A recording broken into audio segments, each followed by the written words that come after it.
Hello students, अब हमें आप अनअकैडमी पर ही फॉलो कर सकते हैं। करना ये है, आपको जाना है गूगल प्ले स्टोर पे, वहाँ से डाउनलोड करना है अनअकैडमी लर्निंग ऐप। जैसा कि आप स्क्रीन पर देख पा रहे होंगे, जैसे ही आप इसको डाउनलोड करेंगे वहाँ पे जाके आपको नाम सर्च करना है अंकित अवस्थी। जैसे ही आप सर्च करेंगे वहाँ पे जाके हमें फॉलो करना है। आप फॉलो करेंगे वहाँ पे आप देख सकते हैं कि हमने वहाँ पे एयरफोर्स, नेवी, डबल SSR और NDA के लिए क्रैश कोर्स की सीरीज स्टार्ट की है। इसके साथ साथ वहाँ पे चैप्टर वाइज वीडियोज़ की बात करें तो set theory, permutation, combination, probabilities और भी कई चैप्टर्स हम वहाँ पे डिस्कस करने वाले हैं। तो वहाँ पे जो हम लोगों ने क्रैश कोर्स की सीरीज स्टार्ट की है एयरफोर्स एग्ज़ाम के लिए, उसके ऑलरेडी हम वहाँ पे 30 पार्ट प्रोवाइड कर चुके हैं। आप उन पार्ट्स को ज़रूर देखिए, बहुत इंपॉर्टेंट है वो पार्ट आपके लिए। तो कैसा लगे ज़रूर हमें बताइएगा। हेलो फ्रेंड्स, मेरा नाम है अंकित और हम लोग यहाँ पे डिस्कस कर रहे थे एयरफोर्स, नेवी, डबल SSR के लिए जो टॉप 500 क्वेश्चंस की सीरीज स्टार्ट की थी। बात की जाए तो ये इसका 12वां पार्ट है। इसके 11 पार्ट हम आपको पहले ही प्रोवाइड कर चुके हैं। अगर उन पार्ट्स को आपने नहीं देखा है तो डिस्क्रिप्शन में हम उसका लिंक दे देंगे, आप उन पार्ट्स को जाकर देख सकते हैं। वो पार्ट्स जो क्वेश्चंस हम लोगों ने डिस्कस किए हैं वहाँ पे सारे के सारे क्वेश्चंस आपके आने वाले एग्ज़ाम के लिए बहुत ज़्यादा इंपॉर्टेंट होंगे, ठीक है। और जैसा कि आपको पता ही है कि हम जो ये क्वेश्चंस हैं वो कई जगह आपको प्रोवाइड कर रहे हैं। जैसा कि आप देख रहे हैं यहाँ तो हम आपको दे ही रहे हैं क्वेश्चन। इसके साथ साथ अगर हम बात करें अनअकैडमी की, तो अनअकैडमी प्लेटफॉर्म पर भी हमने वहाँ पे ऑलरेडी क्रैश कोर्स जो एयरफोर्स का स्टार्ट किया है उसमें 30 पार्ट्स आपको प्रोवाइड कर चुके हैं। तो वहाँ पे अगर आपने उनको फॉलो नहीं किया है तो वहाँ पे जाकर आप हमें फॉलो कर सकते हैं और उन पार्ट्स को देख सकते हैं। इसके साथ साथ वहाँ पे हमने सेट थ्योरी और बात की जाए परम्यूटेशन, कॉम्बिनेशन, इन सारे वीडियोस को भी दिया है। और बहुत जल्द हम प्रोबेबिलिटी का वीडियो भी वहाँ पर लेकर आ रहे हैं, यानी कि प्रोबेबिलिटी का वीडियो का मतलब है पूरा चैप्टर वाइज वीडियो लेकर आ रहे हैं, तो आप उसको जाकर देख सकते हैं। लेकिन इन सब चीज़ों के बाद जो हम लोग अगर इन क्वेश्चंस पे आए तो उससे पहले एक चीज़ हम आपको बताना चाहते हैं कि जैसे कि हमने अभी नाम लिया अनअकैडमी का। अनअकैडमी एक ऐसा प्लेटफॉर्म है जहाँ पर जो टीचर्स वगैरह होते हैं उनको एक अच्छी ऑडियंस नहीं मिल पाती है, बट उनको अच्छा खासा नॉलेज होता है, तो वो वहाँ पे जाकर एजुकेशन बच्चों को प्रोवाइड कर सकते हैं, ठीक है। और ये कोई फ्री ऑफ कास्ट है, कोई भी जाकर वहाँ पे कर सकता है, ठीक है। और आपको करना ये है कि जो भी अगर आपके जान पहचान में कोई ऐसा बंदा हो जो अच्छा टीचर हो बट उसको एक अच्छी ऑडियंस ना मिल पा रही हो, तो आपको क्या करना है कि आप डिस्क्रिप्शन में एक लिंक हम देंगे आपको, एक फॉर्म फिल करना है आपको।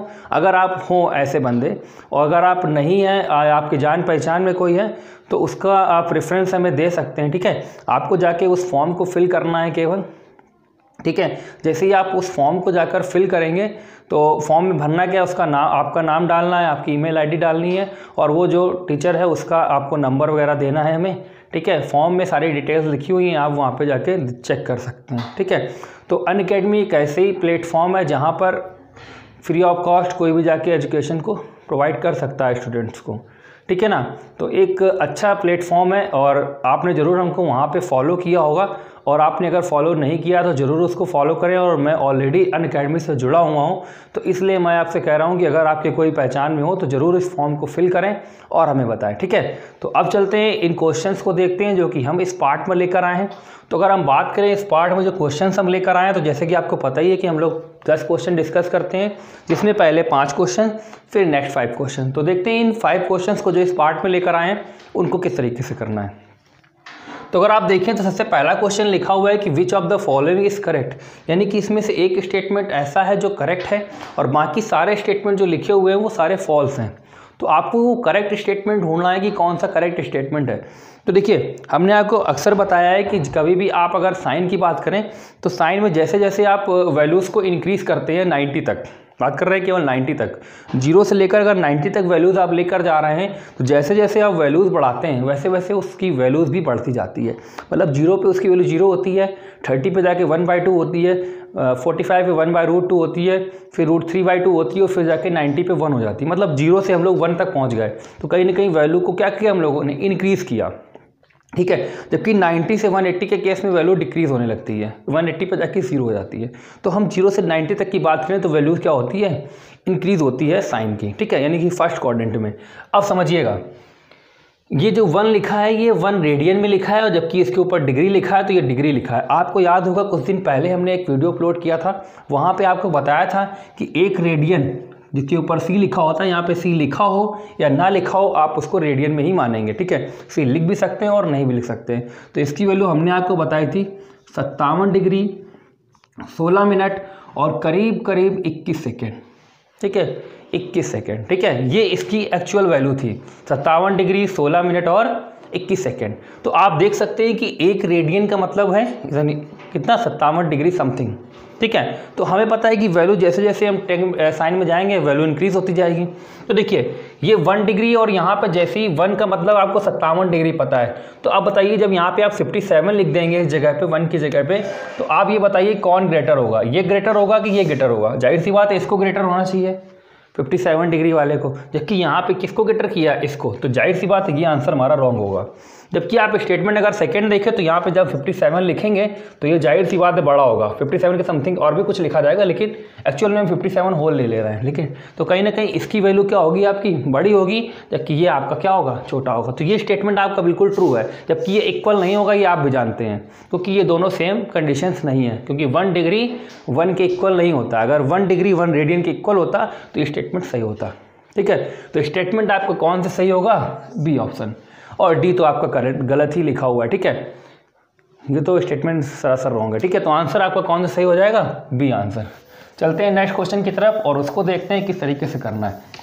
तो अगर हम लोग बात करें क्वेश्चन नंबर सेकंड की, तो आप देख सकते हैं कि क्वेश्चन नंबर सेकंड आपका लिखा हुआ है कि the equation 16x² + y² + 8xy - 74y - 78y + 212 = 0 क्या रिप्रेजेंट कर रहा है आपका, ठीक है। देख सकते हैं ऑप्शन हमने लिखे हैं, circle, parabola, ellipse and hyperbola. तो देखिए हमने आपको बताया था कि सर्कल तब बनता है जब a = b होता है और h = 0 होता है। तो a = b तो है नहीं, क्योंकि इक्वेशन को कंपेयर हम लोग कराते थे, कोनिक्स इक्वेशन थे, x² + by² + 2hxy + 2gx + 2fy + c = 0 से। तो आप देखें तो a की वैल्यू 16 है और b की वैल्यू देखें तो 1 है, तो a = b नहीं है, ठीक है, और h का मान भी यहाँ पे 0 नहीं है, इसलिए ये सर्कल नहीं बनाने वाली है।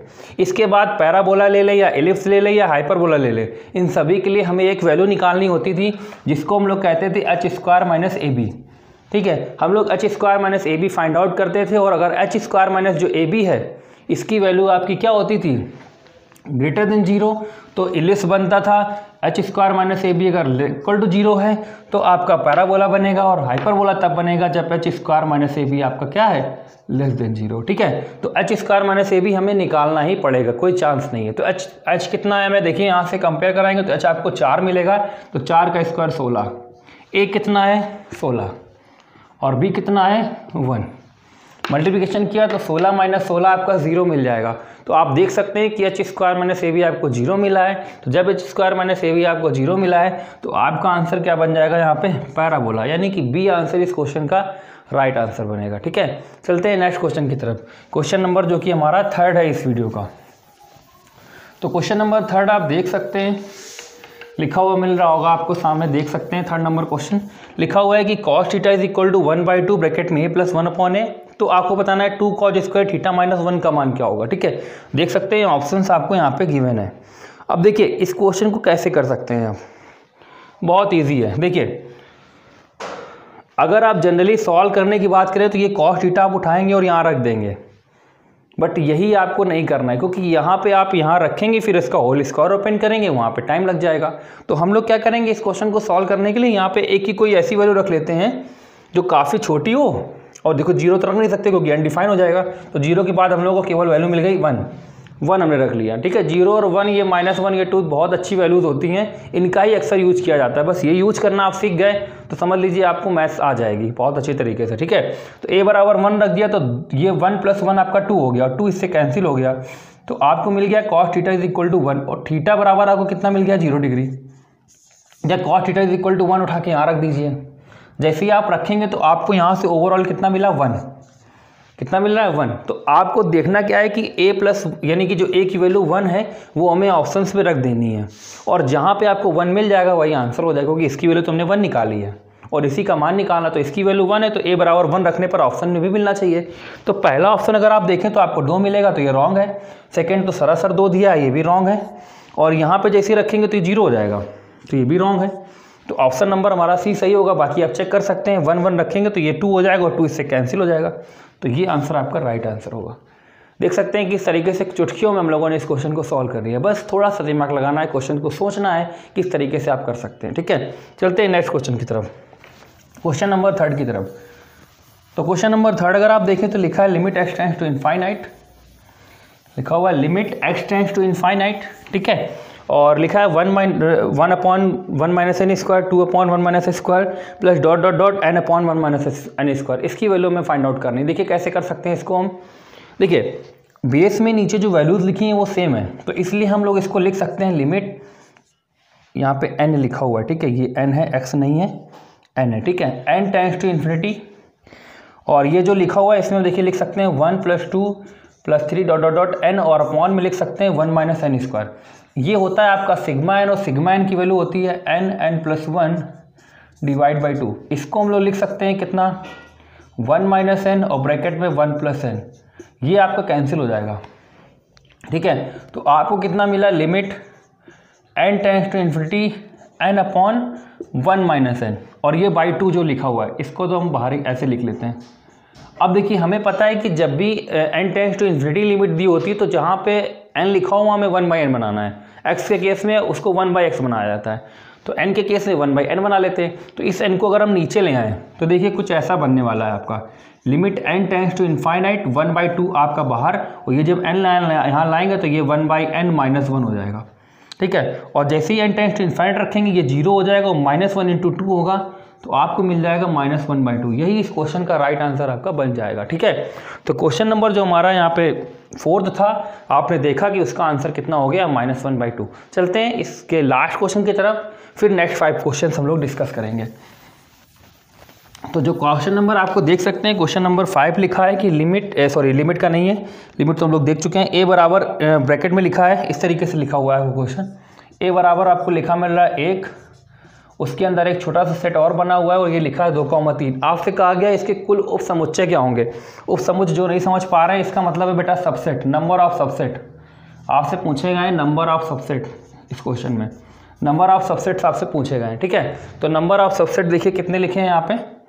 देखिए आप क्या करेंगे, नंबर ऑफ सबसेट निकालेंगे तो हो सकता है इसका आंसर 8 लगा दे, बट क्वेश्चन नंबर जो ये दिया हुआ है 5, इसका आंसर आपका 8 नहीं होगा, और आपका आंसर क्या होगा, आपका 4, क्योंकि ये जो 2,3 लिखा है इसको हम लोग पूरा एक एलिमेंट मान लेंगे, ठीक है। तो एक एलिमेंट ये हुआ आपका, और एक एलिमेंट ये हुआ, ठीक है। तो ओवरऑल कितने एलिमेंट हो गए आपके, 2, और नंबर ऑफ सबसेट होते हैं 2 की पावर n, जहाँ पे n का मतलब होता है नंबर ऑफ एलिमेंट। तो नंबर ऑफ एलिमेंट आपके 2 हैं, तो 2 ऐसे ही रखेंगे, आपको 2 की पावर 2, आपको 4 मिल जाएगा।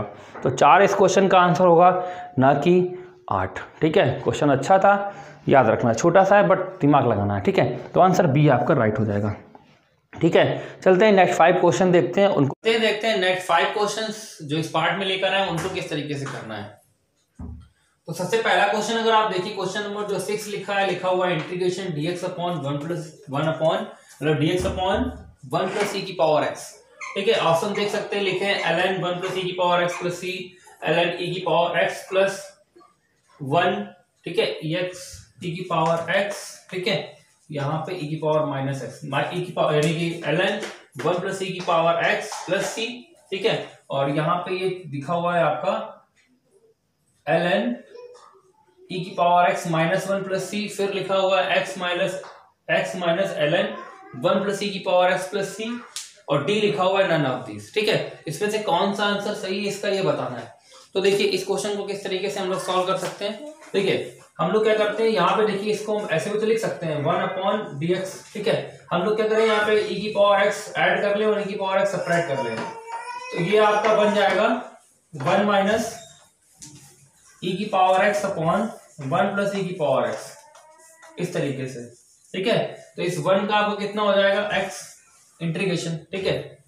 इस 1 का आपका कितना हो जाएगा x, और इसका देखें तो इसका पूरा डिफरेंशिएट ऊपर लिखा हुआ है, तो इसको हम लिख सकते हैं log 1 + e की पावर x + c, और 1 + e की पावर ये जो log लिखा है इसको हम लोग ln भी लिख सकते हैं। तो आप देख सकते हैं कि x - ln 1 + e की पावर x + c इस क्वेश्चन का राइट आंसर होगा, और वो आपको सी में दिया है, तो सी इस क्वेश्चन का राइट आंसर आपका बन जाएगा, ठीक है। चलते हैं नेक्स्ट क्वेश्चन की तरफ, क्वेश्चन नंबर 7 की तरफ।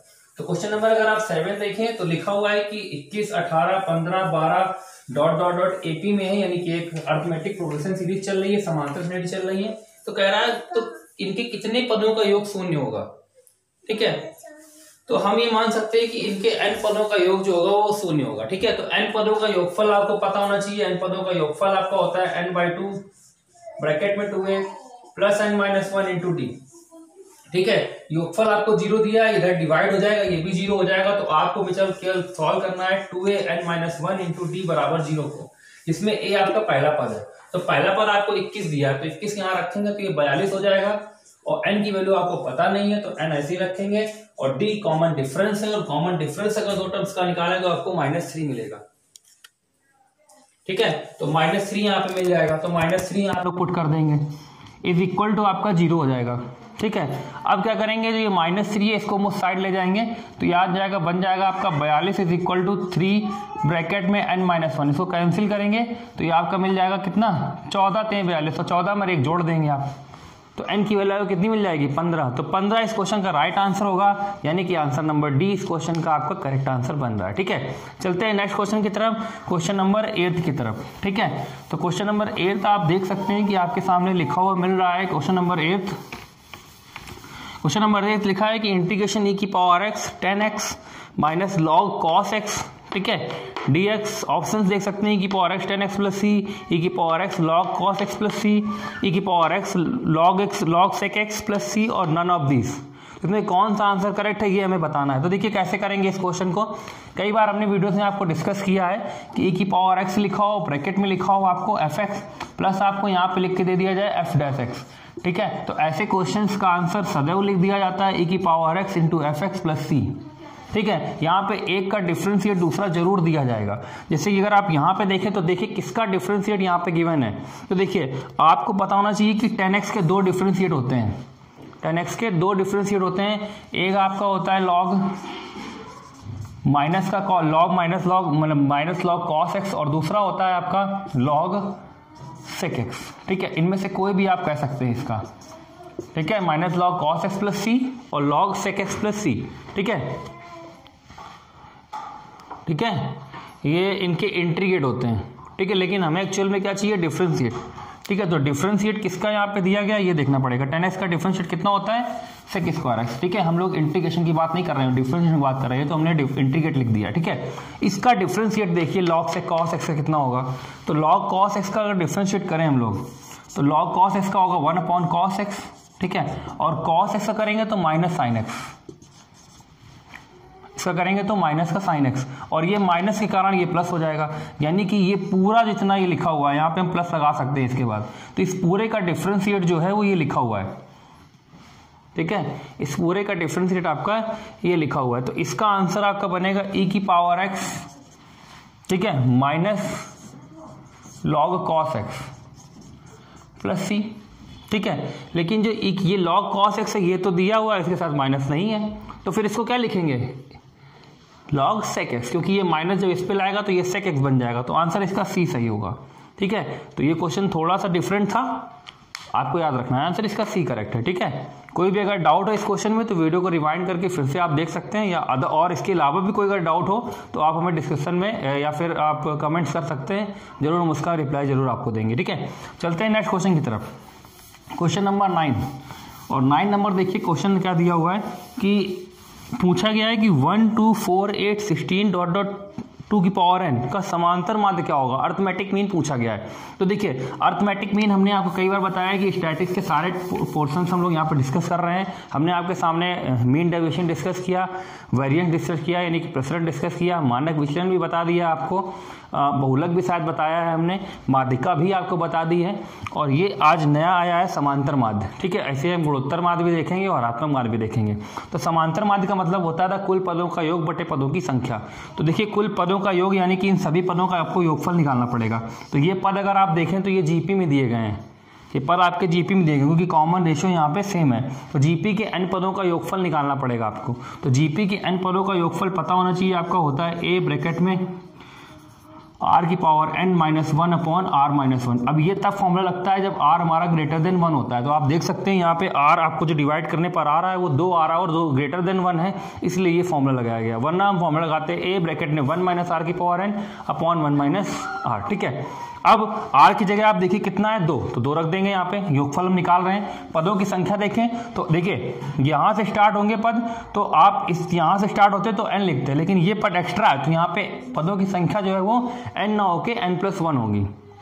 ओके, और एक चीज, इनका अगर हम योगफल निकालें तो जैसे कि आपको बताया यहाँ से अगर पद दिए होते तो n लिखा जाता है इनकी जगह, एक्चुअल में दिया कितना गया है n+1, तो यहाँ पे n+1 लिखना पड़ेगा हमें, और a हमारा पहला है यानी कि 1 है, तो 1 और ये 2 की पावर n+1 और यानी कि r की पावर n हो गया और r-1 यानी कि ये अपॉन में r-1 यानी कि 2-1। ठीक है, तो 2-1 तो आपका 1 हो जाएगा, तो आपको मिला कितना 2 की power n+1 minus 1 upon n+1। ये इस क्वेश्चन का राइट आंसर बनेगा, और ये किस ऑप्शन में दिख रहे हैं आप, बी में। ठीक है, तो बी इस क्वेश्चन का आपका राइट आंसर बन जाएगा। ठीक है, चलते हैं अपने नेक्स्ट क्वेश्चन की तरफ, जो कि इस वीडियो का लास्ट क्वेश्चन होगा, उसको देखते हैं। वो लॉग से रिलेटेड क्वेश्चन है, कैसे करना है इसको देखिए, काफी इजी क्वेश्चन है, जरूर आपने कर लिया होगा इस क्वेश्चन को। लिखा है लॉग बेस में 3, लॉग बेस में 3 लिखा है, फिर लिखा है लॉग y यानी कि y लिखा है, और फिर आपका लिखा है y और यहाँ पे x लिखा है, इज इक्वल टू आपको दिया गया है 5। आपसे कहा गया है कि x की वैल्यू क्या होगी यहाँ पे। तो देखिए हमने आपको बताया कि ये वैल्यूज अगर ऊपर नीचे लिखी होती है तो इनको हम काट देते हैं, और ये अब ये दोनों कंबाइंड होकर एक नया क्वेश्चन बन जाएगा, यानी कि ये बेस में 3 और ये x ऊपर था तो x यहाँ लिख दिया और 5। तो x की वैल्यू अगर आप यहाँ से निकालें तो आपको मिलेगा 3 की पावर 5। तो 3 की पावर 5 का मान क्या होगा, 3 का 5 में मल्टीप्लाई कराना, तो इसको हम लिख सकते हैं 3 का पावर 4 इंटू 3, और 3 की पावर 4 का मतलब होता है 81, तो 81 इंटू 3 243। तो 243 इस क्वेश्चन का राइट आंसर होगा ऑप्शन नंबर बी। ठीक है, तो ये क्वेश्चन लास्ट क्वेश्चन था हमारे इस वीडियो का। वीडियो कैसा लगा कमेंट सेक्शन में जरूर बताइएगा। बाकी मिलते हैं अपने नेक्स्ट वीडियो में। चैनल को अभी सब्सक्राइब नहीं किया है, सब्सक्राइब करें, लाइक करें।